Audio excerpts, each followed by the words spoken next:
What's up, everybody? This is the Messed Up to Setups podcast. Today, I got with me comedian Dwayne White. He's got a special out called A Boy Named Shannon.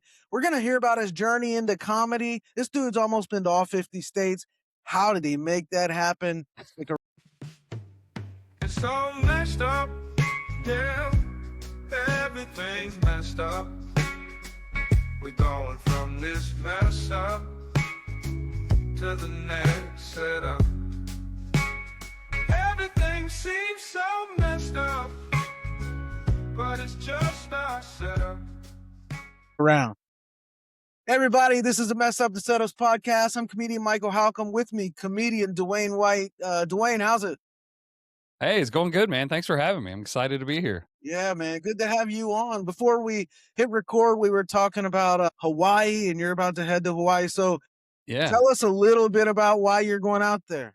Well, for whatever weird reason, I just put this mark on the wall. I've been saying it for a while, but I said in 2026, I'm going to finish it up. I'm going to I want to have performed in all 50 states. And I think I'm down to 12 that I need to get. Wow. And I think I have 3 of those booked already. Idaho, Hawaii, and Alaska. Alaska and Hawaii were obviously the hardest ones that I was most worried about if I could get to. But yeah, I'm super excited. It's just a random goal. I'd done a lot of states, so I was like, you know what? Let's just put that mark on the wall and make a goal out of it. And That's yeah, we'll see sick, if we dude. can make That's it happen this quite year. the thing to be able to say that you've performed comedy in all 50 states. Yeah, I hope so. I mean, I think it's going to be fun. It's weird. Some of the states are harder to get to than I thought they Yeah. would be. Montana and Wyoming and stuff like that. I'll perform for sheep. I don't care. It's fine. But it's just a goal I had. I don't know. It's That's kind of sick. weird, but. That's sick, dude. Well, how in the world, I want to circle back to this, the travel, but how in the world did you get into stand-up comedy in the first place? I got into it. It's kind of a weird story. I got into it through a nonprofit called Armed Services Arts Partnership. It's an amazing nonprofit. It exposes veterans to different arts platforms, and comedy was always Okay. like their cornerstone. But they teach all kinds of different stuff: storytelling, music, acting, all kinds of things. And yeah, I got into it with them. Long story short is I was talking to my kid. He was getting ready to go into high school or getting ready to go off to college, and we were having all these discussions about following your dreams and doing things you wanted to do. And I had been in the military for a long time. I was in the government. I hated what I was doing. I couldn't stand it. So we were having these conversations, and it came out that I had always wanted to be a stand-up comic since I was like 8 years old. And I never tried. And I was mad at myself that I hadn't tried. And I walked in as these discussions are going on at my house. I walked into a work meeting. I went up into DC, and there was a flyer on a coffee shop. I got there early because I'm a veteran, and that's what we do. And so I was getting a cup of coffee, and there was a flyer. I promise it says, "Are you a military veteran? Have you ever thought about trying stand-up comedy?" And I was like, "You have to be kidding me, dude." I was like, so then I'm like, I'm a hypocrite if I don't do this, right? So yeah, I ended up getting into their class a couple months later, and yeah, the rest is history, man. And now I teach that class for them, and love this nonprofit. It's been great, and here we are, full-time Oh, comedy. wow. So you were essentially preaching to yourself at that time. I mean, you were talking to your kid, but really, I mean, the homily, the sermon was for you, right? Man, it was 100% for me. Definitely. I thought I was giving him some knowledge, and in fact, I was just setting myself up for when that happened to be like, "All right, dude, here you go." And so yeah, it's crazy. It was pretty nuts. It was almost like that one Ron White bit from back in the day. Like, are you naked on a folding chair eating a bunch of Cheetos? I'm like, oh, I guess I am. So yeah, it was weird, man. So it kind of started with a class. It did. And what was that like? What was the experience in the class? It was really good. I mean, everybody that's been around, I mean, we've all seen the classes, you know what I mean? Where it's like, you feel like it's just a club doing a money grab or, Yeah. some comic that is doing a money grab. But the coolest part about their classes is it's all free for veterans and family members, because it's a nonprofit. So it's awesome. And, it went from, first of all, I'll say I didn't tell anybody other than my family that I was doing it because I was like, what if I'm terrible? Like, what if I'm not good at, because I didn't know. I was like, I want to do this, but what if I can't? I want to play guitar, but I'm terrible at that. Who Right. knows?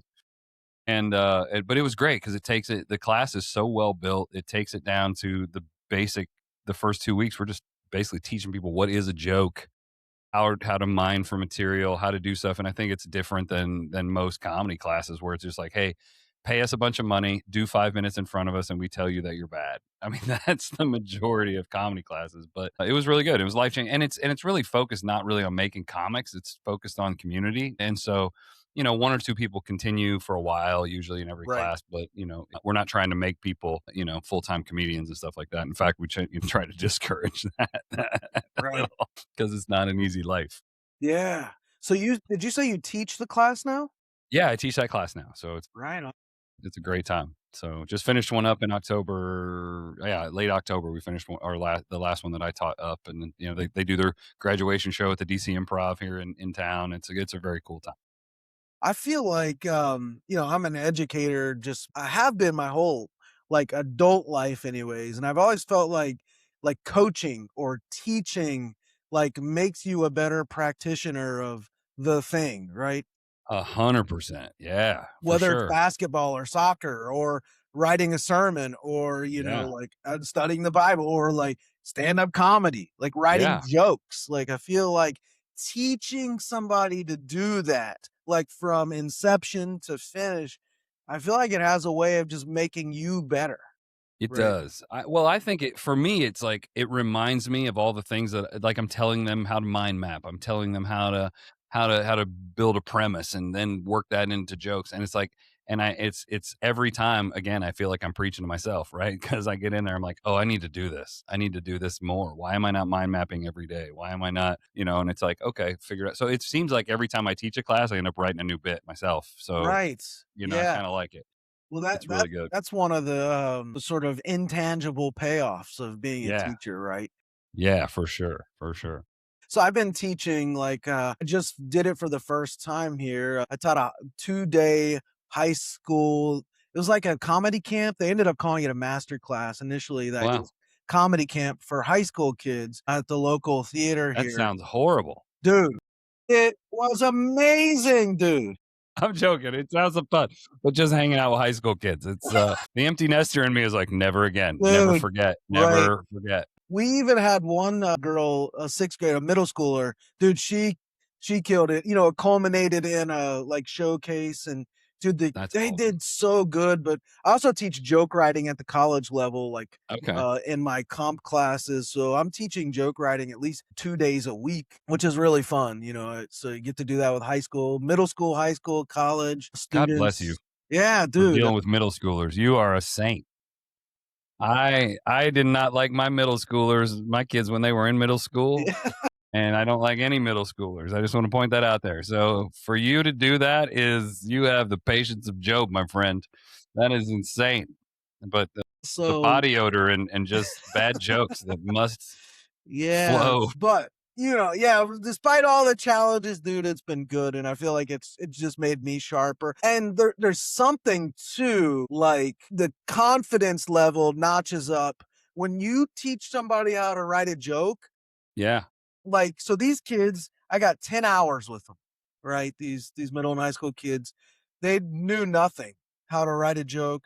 They did the whole thing and wrote a joke, got a minute and a half of original material, went nice, up, dude. no notes, and just all of them killed, right? That's And awesome. to see them do that, like from nothing to like my confidence went up after that. And Like, now they're ruined. They're ruined forever. Now they're gonna wanna be stand-up comics. They're gonna be like, "I have a minute and a half. I should be headlining." That's what's gonna happen. This is amazing. How much time do you have? They're like, "I can that's do an so hour. I can do an hour. It's that's so fine." true. Dude, that's great.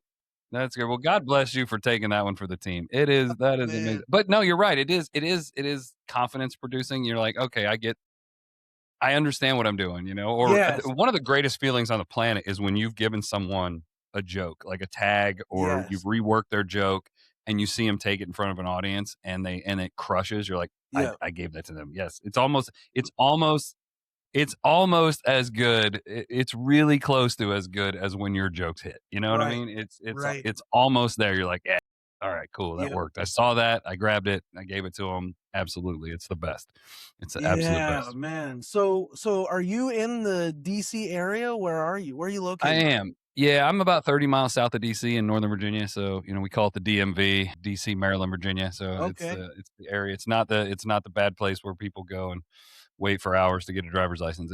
But yeah, I'm just south of, Right on, man. Okay. So you're south of DC. How long you been at this, man? 50 states like that. It seems like it take a long time to do that.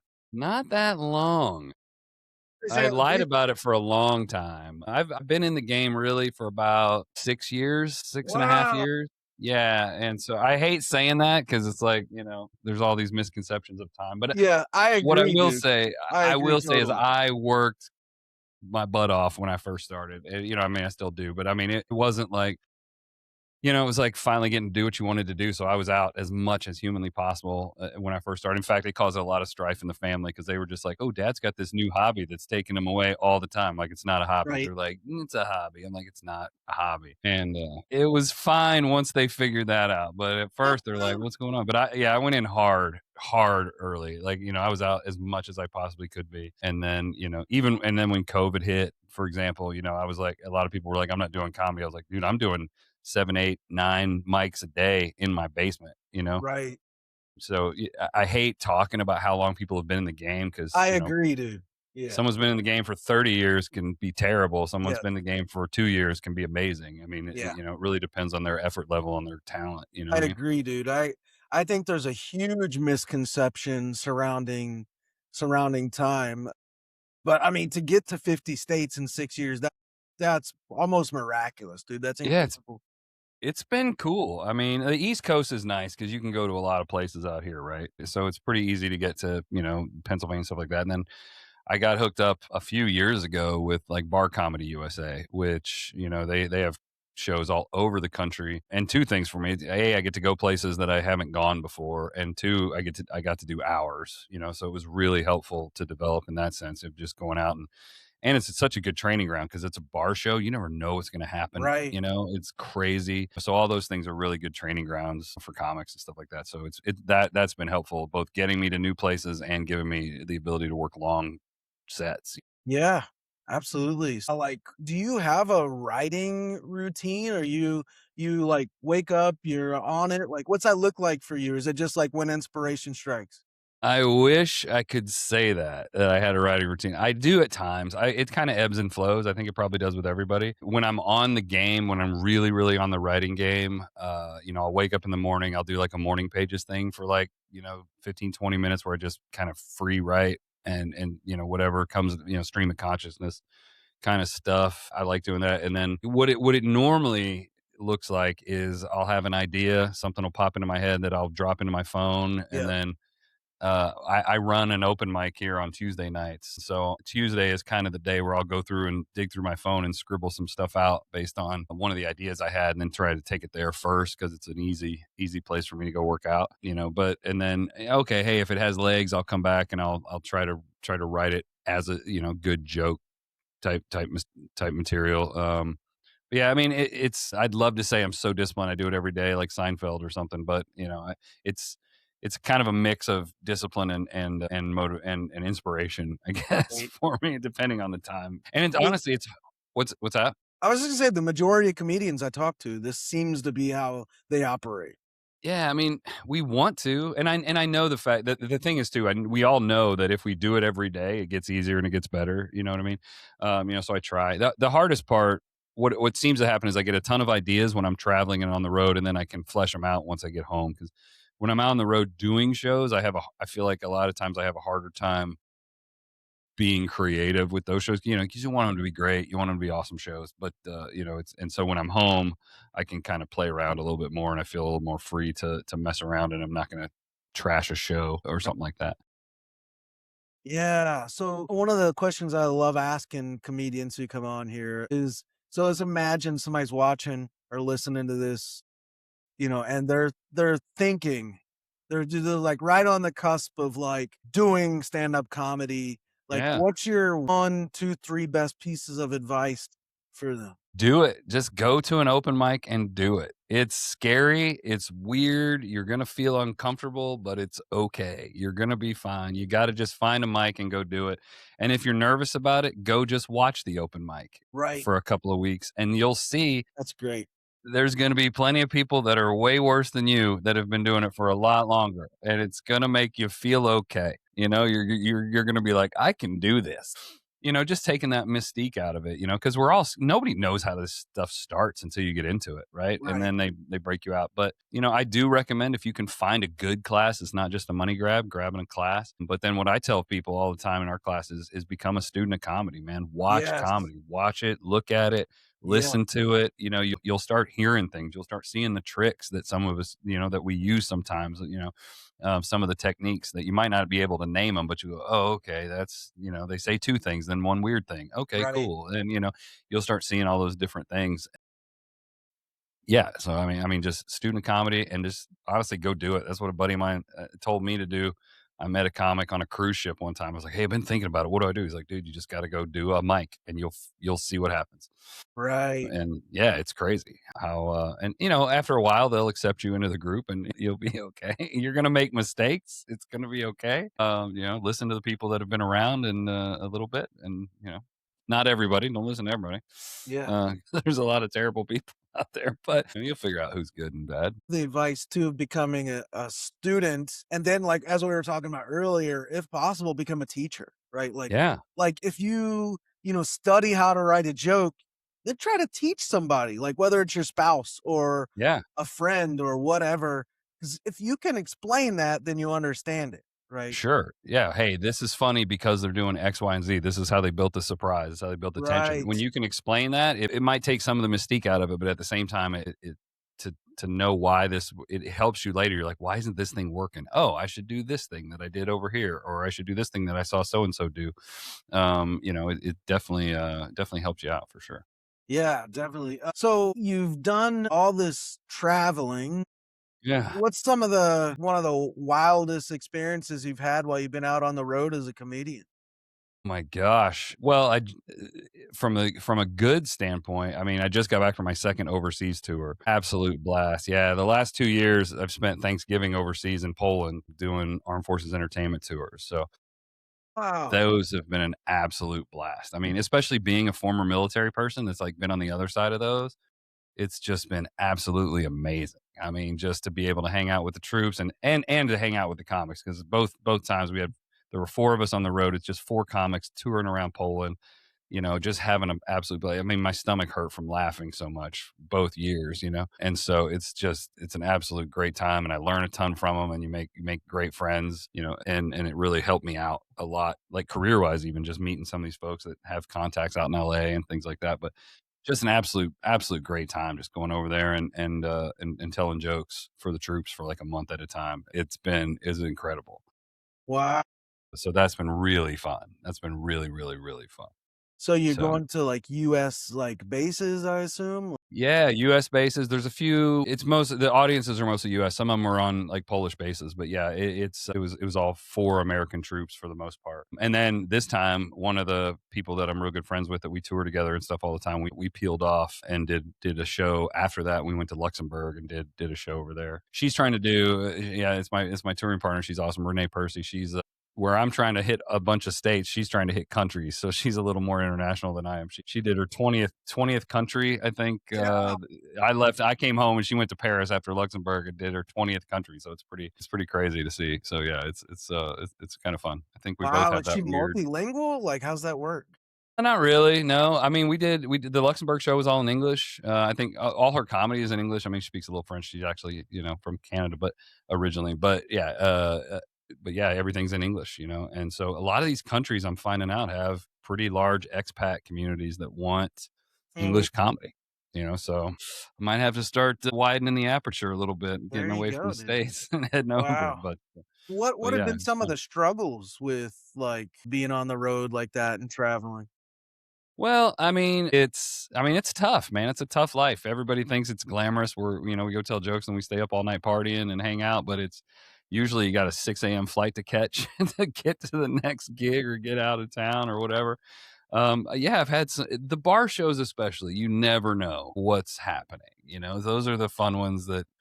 And now I've gotten to appreciate it. But like, one point there was a place up in the Upper Peninsula of Michigan that I swore was a human trafficking ring.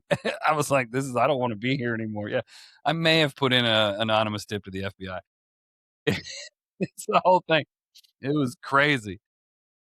Just, you go to these places, especially in the middle of nowhere, and some of these bar shows, and I love them. I've gotten to the point where I really enjoy them. They're kind of scary at first, but um, people that haven't been to comedy shows ever in their life, and then you're going into Right. their place, their bar, that they're the rock star in there every night, and they want the attention and stuff. So you got to get them fast, Yeah. and keep them engaged for an hour. It's hard, but yeah, I mean, the traveling definitely takes a toll. Yeah.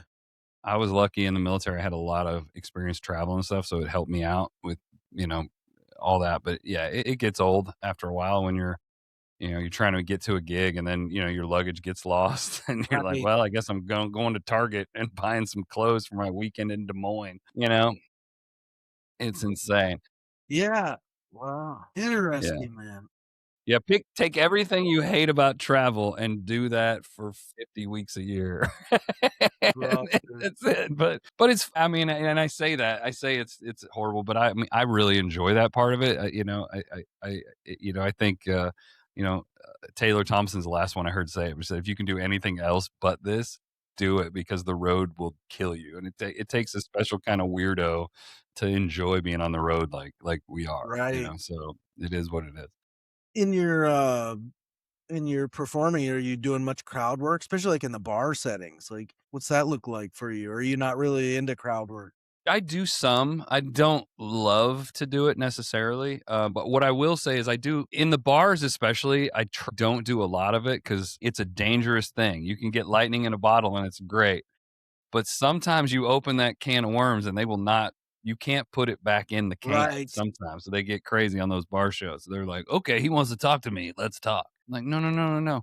Or, "Hey, I told a joke about hunting, so the bar owner decides she's gonna come up during my set and show me her phone with hunting pictures." I'm like, "Yeah, I don't wanna this is not I'm busy now." I don't know if you noticed, maybe in the Upper Peninsula That's great. Michigan gig. But no, I mean, I do some, and I think most of the crowd. If something happens in the room, I'm always there. I always like to talk about what's going on in the room. Yeah. But especially in a bar show like that, if someone's being kind of a pain, I'll start calling them out and just picking on them in my jokes, and because usually they're annoying the rest of the audience as Right. well. Yeah. So it's kind of fun. But yeah, I mean, I like to most of the crowd work I have I mean, I have some things that look like crowd work, but it's all, an illusion. I know what they're gonna say, Yeah. Right. in a few of them, but, yeah, I do like crowd work. There's a show here in DC that I was terrified to do the first time, but we did it. A buddy of mine runs it called Read the Room, and it's at the DC Improv, and it's nothing but crowd work. You just nobody it's so great. It's in a smaller lounge. They keep the lights on a little bit so you can see them, and it's a blast. It's such a good training ground to just go in and just everybody knows it's a crowd work show in the audience. They know they're going to get talked to. They know they're going to get messed with maybe a little bit. Right. And we literally try to talk to every person in the room. So we'll sit in the back, and if someone hasn't been talked to, they'll be like, "Hey, talk to that couple. Talk to these guys over here. They haven't been talked to yet." It's actually a lot of fun. It's a Yeah. It blast, and sounds it's like a a blast. great training ground for comics to When grow in that. when you're traveling, you do local humor too? Like, you kind of stick with what your sets, or do you kind of like try to work some local stuff in there? I try to open with local stuff always. I always try to find something. Like if I'm there by myself and I'm there for a good period of time, I'll go to a museum or something like that and talk Yeah. about stuff. And I'll try to bring something up. I almost always open talking either about something weird in the room or something in the area that everyone knows about. The old standby. If I can't, I'll always during the day I'll look up something to do on TripAdvisor, what's the top 10 things to do in whatever weird town you happen to be in, and there's always something funny in that. There's always something because I did one time, and it was like, is this small town in South Carolina, and the number one thing to do was go to the Navy exchange, like the base the store on base. That was PDX. the number one thing that came up. I'm like, wow, you guys are starving for entertainment, so this should be easy, you know. So there's always something there. I always like to let them know, like, hey, I'm here with you guys. It's cool, you know, just to kind of open that up, but Nice. get them on my side before I talk about tough topics. Let me show people your website, man, so they can Yeah, connect with you on there and yeah, watch. You got your video posted up there too, I believe. So here we go, Dwayne White. it's a clean show. Don't click on my special. All right, I so don't always work clean. I can, but I don't always. this, we got the special up there, and we got links to socials so you can connect on socials and see the gallery and the You open can mic. What is even that to sign up for that's your the open place mic? that we run here in the area every Tuesday night. We do an open mic, and then we do a uh, we have a riff mic every. Well, it used to be every other week. Now we're going to once a month. But where comics just come in and they just got to draw topics out of a hat and kind of go for 5 minutes and see what they can do. It's an absolute blast. It's like game night with comics. It's so much fun. Right. Yeah, we've been doing that now. We're going on our 5th year of running that here in town. Yeah, it's good. It's a great venue. Have had great success there, and yeah, just a cool relationship with the venue. So Right on. it's awesome. If you guys are watching or listening, head over to DwayneWhiteComedy.com and you can watch, you can sign up, you can do all sorts of things, follow on social, all the things. And then after you've done that, head over to michaelhalcombe.live. You can subscribe to the daily comedy blog that I write and also this podcast from there. Although it's on Spotify, Apple, YouTube, all the things, wherever you get your podcasts, sign up there and we'd appreciate that. But this is only part one. We're going to do a part two and Dwayne's going to bring a premise or a joke and we're going to workshop it or something like that. See what happens.